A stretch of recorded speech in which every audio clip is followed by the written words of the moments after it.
Hello, what's up, people? So, welcome back to my channel. So, it's been a while that we actually made a video about the details about Italy. So, this video is going to be about the education in Italy. So many people have asked me about how the education is actually going in Italy, and so many has a doubt that education is actually difficult in Italy, and about the exam patterns and the stuff. So, let's discuss about all this kind of stuff today.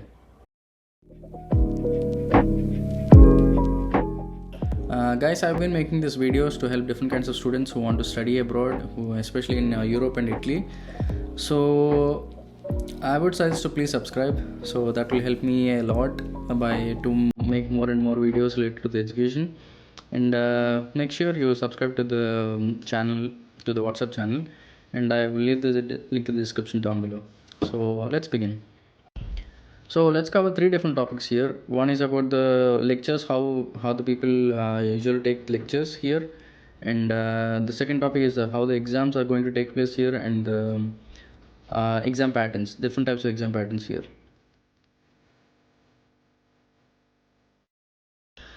Initially, I'll tell you about my course and how it actually works. So I'm pursuing my master's in autonomous vehicle engineering, where I study about the automated cars, autonomous cars, and how to improve them. So it has multiple domains like the machine learning, design, sensors, control systems, and so on.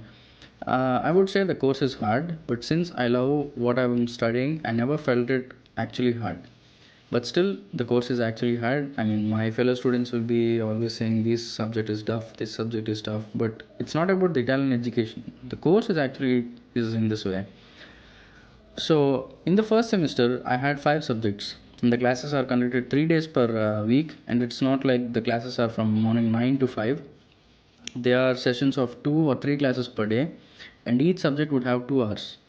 So, attending classes isn't that hard.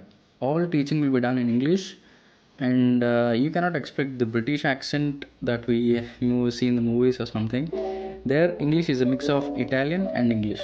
So that doesn't mean they cannot speak good English. There are good professors who can actually speak very good English. So it wouldn't be that hard to communicate with the professors. They all were very friendly, and they would tell us whatever question we ask.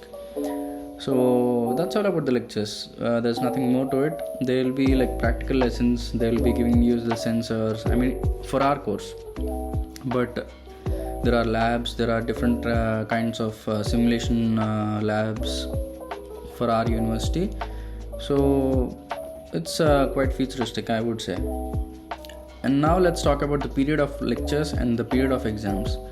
So if we see, for example, right when we are studying in India or somewhere, the lectures will be like conducted for 5 months and 1 month for exams. In Italy, it's not. It's like, for example, if you started studying in September, your classes started from September. Lectures will take place till mid-December, and then you approximately have 2 to 3 months to give the exams. So 3 months for the lectures and 3 months for the exams, and then the next semester, and it continues.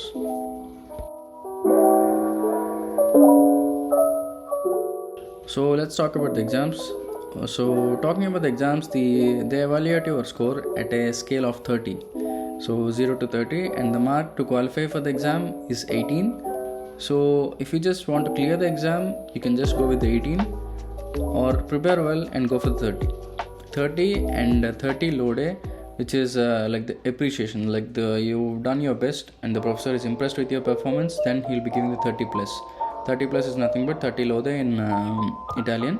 So this would actually help you get a better jobs, or you get better opportunities. So prepare well and you can give the exam. So the most important thing about the exams is usually each exam respective to the subject will be conducted 2 times per month. So I mean, usually it's twice per month, but it may depend on the professor also. So you have to check it with your professor.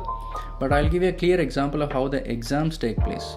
For example, if you gave an exam this month, and if you are not satisfied with the mark, I mean, you can choose the mark. For example, you gave an exam today, and you got like 20 or 25, but you wanted to get 28 or 29 or 30.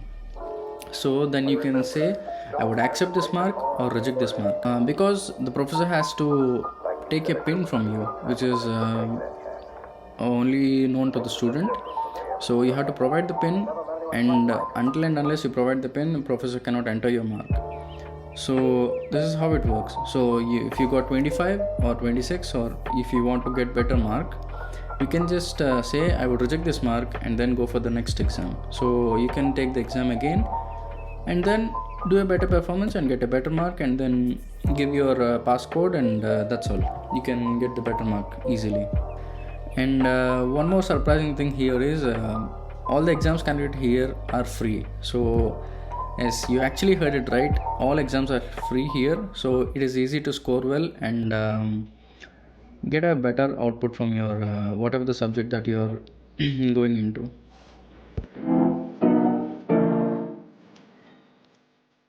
Now let's talk about different patterns that are available during the exams. So basically there are written, viva, and the presentation. Presentation will be done with the project. The professor will be providing a particular topic and you have to do a project on it, and then you have to make a presentation and give it to the professor, and you have to actually present the presentation. So like I'll give an example of this exam. So we had an exam named image processing, which has multiple aspects like machine learning, image processing, big data. It's a lot of stuff, which where we are completely new for the coding, since I'm a mechanical engineer. So it's new for me. So it was a quite hard exam for me, but there are three aspects. That's why I'm actually saying this. So where I have to do the project on the task provided by the professor, and then make a presentation and present it to her. And like how we actually did it, we can make a team and then do the project and make the presentation. After the presentation is done, you have to take a small written exam or the coding exam. I took the coding exam, but you can actually take the written exam also.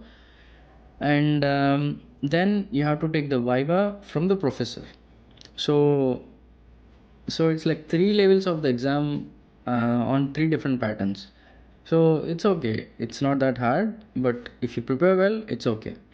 And then it completely depends on the subject. So after the written exam, you have to go through the oral questions from the professor. So after you cleared all the parts of the exam, you'll be finally evaluated according to the performance of your performance. These are the exam patterns available and are done in my university, and usually this is the procedure in all the universities that I have seen in Naples and Italy usually. So the professor might even just take the viva. For example, you can have multiple PDFs, like 10-20 PDF, all the course material, and then the professor might ask any one question, one or two or three questions, just from all of the course, and then he will be evaluating according to your answers. So that's how you'll get the score. So some might just give you a project and tell you to do a presentation about it. Do the project and then the presentation, and then you have to present it. So it completely depends on the course and the professor. So that's all. This is how the exams are conducted. About the lectures and the stuff, that's all I covered about the education in Italy. I would say, as a conclusion, I never felt it hard. I felt it since you can give the exams again and again at free of cost. You don't have to stress yourself that this is the last time, but you have to prepare one day, like completely. Like the one day you'll be must have the better score. So it could be the first exam or the second exam or the third exam, a number of exams you might take, but finally you should get the mark that you actually want. So I would suggest prepare well for the first time and give the exam. You should not use the free as an advantage. So it's better to give it properly, because when you give the exam multiple times, the professor might lose an impression on you. So it's a personal thing, but you can do it. Okay, I think I have covered everything. So leave a comment if you have any doubts or if I have missed something. So that's all. That's the end of the video, guys. See you. Hope you have a clean idea about the education system here, and I hope to see you soon in Naples. Subscribe. Ciao. Peace.